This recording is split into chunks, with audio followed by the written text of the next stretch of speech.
Hello, fourth graders, and welcome back. I'm Mrs. Lamondo, here to bring you our Fontes and Pinnell mini lesson of the day. So let's get started. Today we are at LA U14 Lesson 3. Remember, this umbrella of lessons has to do with a great genre, biographies. So today we're going to start to listen to the biography 6 Dots. It's all about Louis Braille. As we listen, think about why the biographer decided to write about him. Now, this might sound familiar because we've heard parts of this story in mini lessons before, but it's been a while, so I thought it was time that perhaps we revisit it.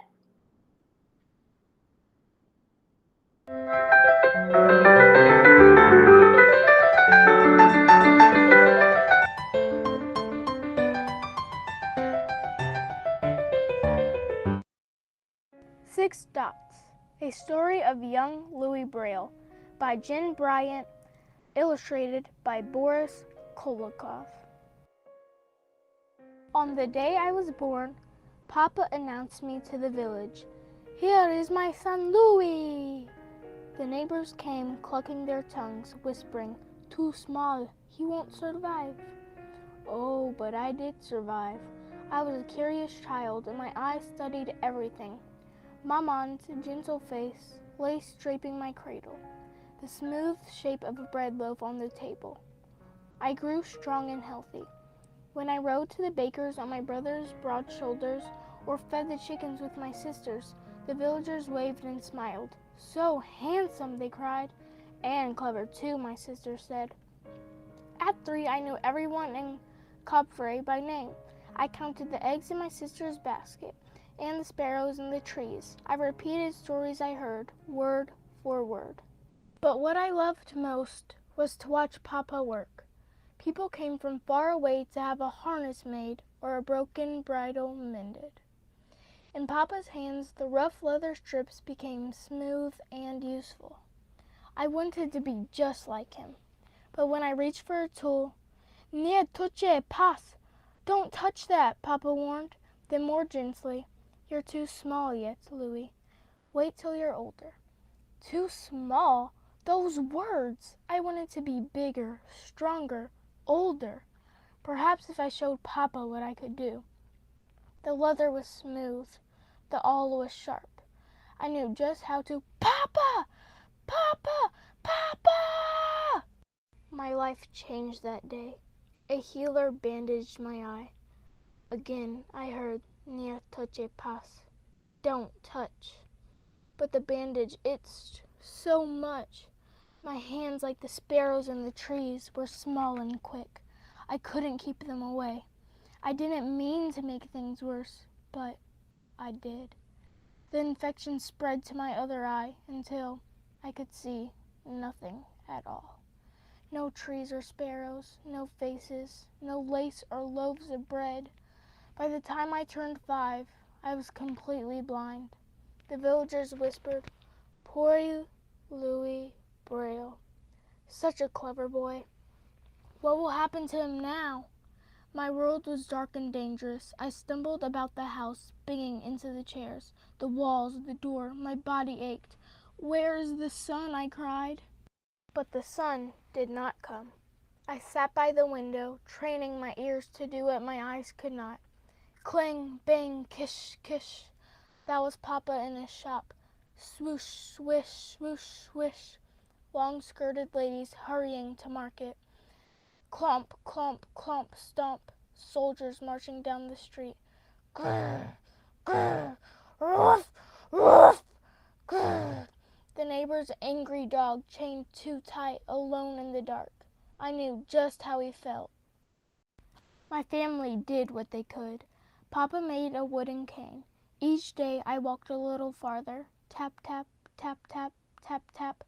Counting the steps between the house and the garden, the vineyard and the chicken coop, the baker's and the miller's, and back to Papa's shop. My brother taught me to whistle, and when the sound echoed back, it warned me of things in my path. My sisters made a straw alphabet. Papa made letters with leather strips or by pounding round-top nails into boards. With Maman, I played dominoes, counting the dots with my fingertips. The village priest taught me to recognize trees by their touch, flowers by their scent, and birds by their song. I listened closely as he read to me from the Bible and from books of poetry. "Do you have books for blind children?" I asked. "No, Louis," the priest replied. "I'm sorry." When I was older, I went to school with the other village children. All day as they wrote down words and numbers or read out loud from printed pages, I sat in the front row, listening and memorizing. "Do you have books for blind children?" I asked again. "No, Louis," the teacher replied. "I'm sorry." But I didn't want people to feel sorry for me. I just wanted to read and to write on my own, like everyone else. The Marquise, a noble lady living nearby, heard about me. She wrote a letter to the Royal School for the Blind, asking if I could study there. Finally, a reply came. "Bienvenue. Welcome, Louis." "The priest says they have books for the blind," I told Peppa excitedly. "But you're only 10, Maman cried. "And you'll live there for most of the year," my brother added. "Paris is a big city, far away," my sisters warned. How could I make them understand? Without books, I would always be poor Louis Braille. I would always be held back like that dog chained too tight. "I love you," I told them, "but I must go." I didn't need my eyes to know that the Royal School in Paris was not a palace. My hard bed was in a damp, crowded room. My uniform itched. My meals were small and cold. The teachers were strict. The older boys teased and stole. How I missed my home! And yet I stayed. I stayed because somewhere in this old, moldy building there were books for the blind. Only the best students are allowed to read them, my friend Gabriel told me. "Then I will be one of the best," I replied. Learning at the blind school was almost like learning in Coupvray. We sat and listened. We memorized and recited. We also had music lessons and made slippers in the workshop. As my fingers flew across the organ keys or between the strips of cloth, I dreamed of reading and writing. I worked and studied as hard as I could. Finally. It was that day. A guide led me to the library. "Asiavuchichi, sit here," he commanded. There was shuffling, grunting, and scraping. A thud. "Voila! There it is," he said. "Just trace the raised letters with your fingers." It was a long reach to the top of page 1. My fingers traced the outline of each letter, just as I'd done in Coupvray, with straw and leather. But these waxy letters were huge. After reading the first sentence this way, my hand was halfway down the page. A few sentences more, and I had to turn the page.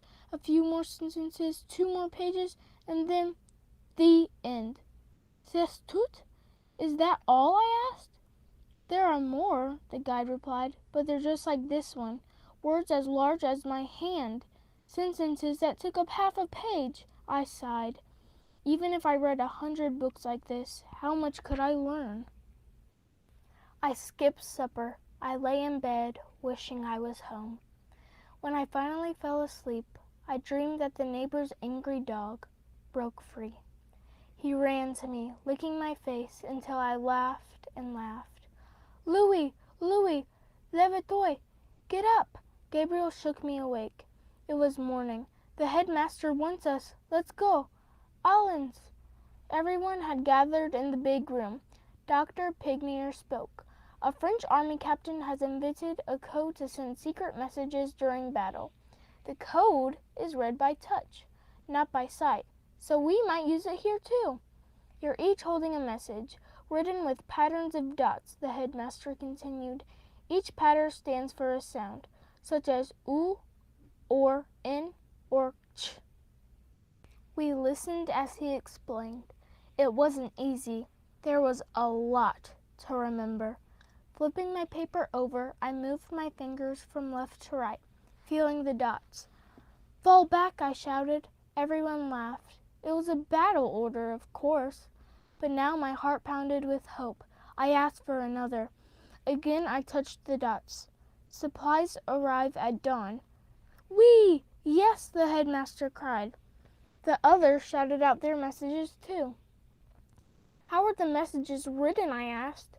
The headmaster handed me a slate, a wooden frame with a metal piece in the middle. Slide your paper underneath, he explained. Now take this stylus. But be careful. The sharp tool was like the awl in Papa's shop. I shivered. Use it to punch the code into the paper, he said. I made a few of the complicated dot patterns, then flipped the paper to read them by touch. For many weeks, I practiced.